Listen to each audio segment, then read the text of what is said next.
Niko hapa kwa ajili ya kutoa tamko rasmi la Chama cha Demokrasia na Maendeleo Chadema Zanzibar kama ifuatavyo.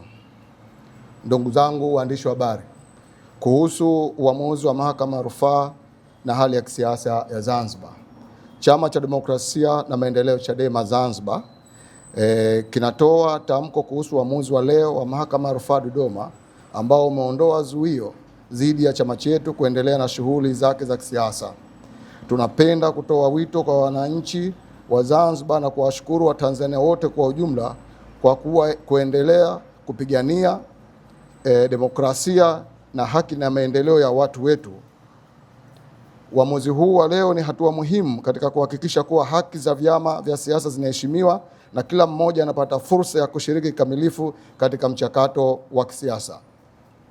Chadema itaendelea na harakati zake za kuhakikisha kuwa wananchi wanapata haki zao za kikatiba bila vikwazo vya kisiasa.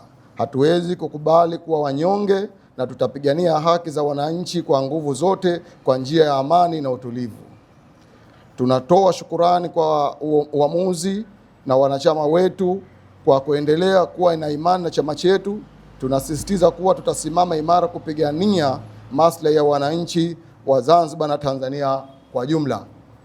Tunatoa wito kwa Wazanzibari wote na Watanzania kwa ujumla kuendelea kuiunga mkono Chadema kwa sababu ndiyo chama sahihi kitakachofikia malengo ya Wazanzibari ya kuwa na serikali yao yenye uhuru na yenye maamuzi kamili kwa Wazanzibari wote. Ndugu zangu waandishi wa habari, kama mlivyokuwa mnasikia muda wote kwamba kesi hii imeonyesha jinsi gani mahakama zetu za chini zilivyokuwa hazitendi haki wala hazisimamii haki. Uamuzi wa Mahakama ya Rufaa leo umeonyesha wazi, umeonyesha dhahiri njama ovu za maadui wetu waliofanya kuitumia mahakama kukizuia chama chetu kutekeleza wajibu wake wa kupigania demokrasia na haki kwa wananchi wote.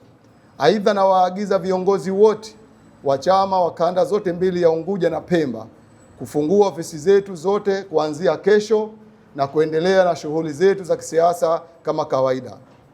Natoa wito kwa wale watu na wananchi wote ambao walikuwa wanapenda kujiunga na chama chetu lakini walisimama adhima yao hiyo baada ya chama chetu kuwa katika zuio la kisiasa. Tunaambia kwamba milango imefunguliwa na ninawaagiza makatibu wote wa mikoa na wilaya na kanda za Zanzibar kuhakikisha kwamba usajili wa wanachama wapya unaanza mara moja na zoezi hilo liwe liendelevu.